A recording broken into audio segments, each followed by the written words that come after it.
And moving on from this season to next season, but staying with Manchester City, it is the topic that covered or that blinded all football media last week. As we spoke about a little bit before, Erling Haaland to Man City is confirmed. And before I touch on everything regarding like average positions and stats and all that nerdy stuff, which I'll get into, don't worry. I just want to give my overall thoughts on it. This could go either one of two ways for me. And either we're going to see... So the first option and the option which most people are fearing is that Man City are going to run away with the league for the next 10 years and it's going to be a pretty much a no contest pretty much.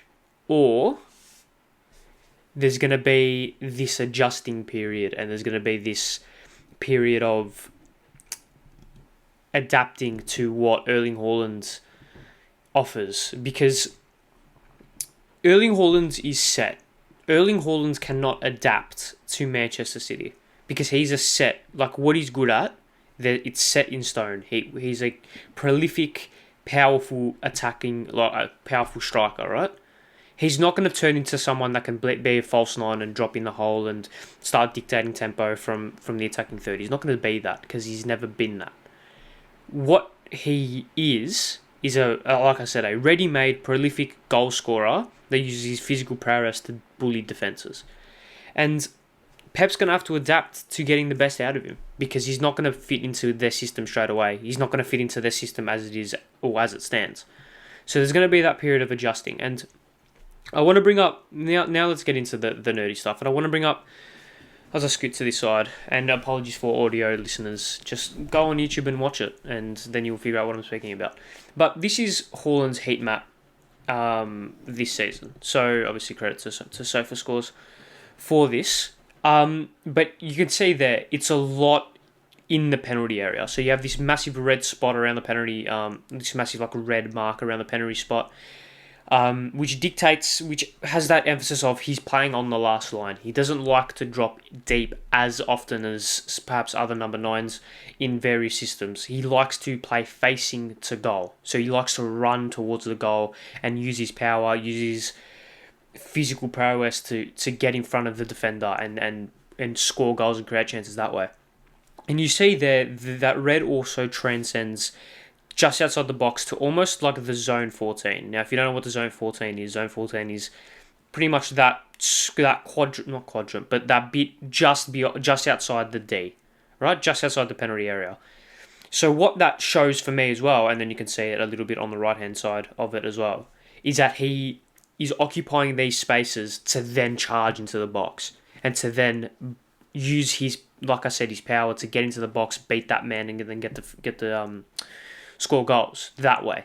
Whereas City often employ a system which is very fluid and it's very intricate. So players switch positions left, right, and centre. It's almost water torture the way that they beat teams. They just pass and rotation. Haaland's not going to offer that. Haaland is a number 9 and he won't waver from that. And if he tries to, he'll just hinder his performance and the performance of the rest of the team. His way of playing needs to be the priority. He can't adapt to what Man City are doing currently because he's too good for that. Now, if we just move back and then move to his stats. Oh, there we are. Move to his stats. And again, FBref, the credit for their stats, right? But you can see that his attacking numbers are ridiculous. 0.82 non-penalty goals per 90, 3.57 shots per 90, both ranking in the 98th and 91st percentile respectively. He's got 0.28 expected assists and 0.345 actual assists. We all know that. That's great. That's fine. We all know he's one of the best goal scorers on planet Earth at the moment. That's no news to everyone. However, I want to focus down to a couple of other stats. Now, specifically what I'm looking at is what he can offer in a creative standpoint, because City relies so much on everyone to create for everyone. And I'm just going to emphasize through some of these stats that this potentially won't work. Because we see there, I know he has high expected assists, but his progressive passes aren't great. His pass completion isn't great, and his dribbles completed aren't great either.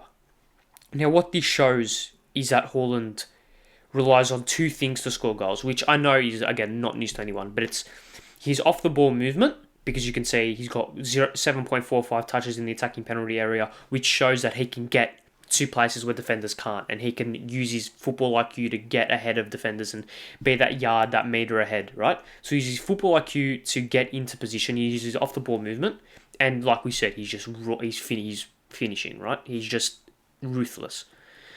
However, with that saying, what City need and what City's game plan is emphasised around is creativity everywhere. I mean, you look at their whole front six is creative, and their fullbacks. They've basically only got three players who aren't creative. Like the defensive midfielder, the two centre halves.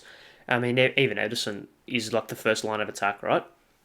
Haaland isn't creative. He's just a ruthless finisher. And we saw how Pep kind of phased out Sergio Aguero. I know that's harsh to say, but Sergio Aguero the system wasn't built around Aguero. I'm worried about what this system's going to be like around Erling Haaland, because he isn't a Pep Guardiola number 9. He isn't what Pep Guardiola needs from a number 9. I do think this signing has been made to kind of protect the future of the next manager. I do think that's a I've just deleted myself there. A facet of why this signing has been made. But when you look at Pep Guardiola's system, you look at passing, and we just saw his passing stats there aren't great. And you also look at pressures. And I know Pep Guardiola's team and Man City aren't as pressure heavy as like a Liverpool are, right? But you look at his pressure numbers. He has 12.86 pressures per 90, which ranks in the 24th percentile, so not great at all. And he only has 4 successful pressures, which is ranked in the 49th percentile. And granted, that does come to a successful pressure percentage of 3.1 or 31.1%, which is in the top 7% of all Europe's top 5 leagues in terms of strikers. But he isn't a pressing number 9, and the stats prove that. He doesn't offer that relentless off the ball, out of possession pressing that someone like a Sterling or a Foden or a Bernardo Silva offers. He's a very traditional number 9. He's not a target man, so Man City fans, don't expect you to be able to play balls into him and then he can ping them off. He's not a target man. He's not a person that will win aerial contests. He's not going to be he's not going to be in the box winning headers left, right and centre. Erling Haaland's way of playing is the exact opposite, and it's really hard to explain because he's so good, so he's obviously going to work. Like, Erling Haaland is obviously going to work at Manchester City. That goes without saying. But Erling Haaland's natural way of playing is the antithesis of Manchester City's Pep Guardiola way of playing. Because Pep Guardiola's way of playing, as I said, has been heavily around possession, third man runs, water torture style of play, which is pass, movement.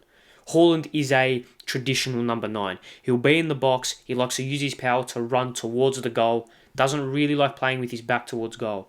So it's going to be interesting to see how Haaland adapts to Man City, or how Man City adapts to Erling Haaland. Because Haaland's the future for them. So they can't change Haaland for Pep Guardiola. Pep Guardiola needs to change for Erling Haaland, because he's just that good. And he's that prolific in what he does. It's going to be interesting to see, because obviously he's elite. And obviously it's going to take some sort of stuff up for Man City to not get at least 30 goals every season from Erling Haaland. But it's going to be one to watch, because this isn't as open and shut as some people think it will be. Erling Haaland has a chance to perhaps... There's a chance that Erling Haaland doesn't live up to expectations. I don't think that will happen, but there is a big chance that he will. I don't think it happened. I don't think it will happen for multiple reasons. I do think Pep Guardiola is smart enough and is good enough to change the way he plays to suit Erling Haaland. I think the players around him will cater to him. But like I said, it's gonna be interesting to see because this isn't as open as shut. It's not as black and white as people think. It's not as easy as Pep Guardiola gets Erling Haaland. Erling Haaland scores 50 goals a year. Man City win every trophy known to man for the next decade. It's going to take time to adapt. It's going to take the right adaptation to be made because, like I said, I don't think Erling Haaland needs to change for Pep Guardiola. Pep Guardiola needs to change for Erling Haaland. That's just how it works. Because Haaland is made. He's ready made. I know he's still 21, I think, or he's still young, but he's made. He's set in stone. This is what he is. Pep has the ability to adapt and to change his systems and to be more fluid in the way that he coaches his team. So my prediction is that Haaland doesn't have the start that people think he will because it's going to take time to adapt. But I do think by the end of next season, we're going to see Haaland be the prolific number 9 that we saw at Dortmund, presuming that he stays fit, obviously, because that's obviously the big caveat to all of this. But I think that's enough Haaland chat. I think we've been on for 10 minutes, so that'll be a good clip for the YouTube channel as well. And also, just another thing is that, just another thing because I've seen it on my run sheet. If you look at Dortmund's style of playing, very different to Man City's. Very different to Man City's. City on average have 68% possession per game. Dortmund have 59%. I know that's still more than that's above 50% possession, so they'll have the ball more often than not. But Dortmund do play more on the counter attack. They do play more high tempo, aggressive football. City do like to pass, movement, rotation, which doesn't really suit for Haaland. But I'm no coach, so I'm no Pep Guardiola. So it'll be interesting to see that. Now,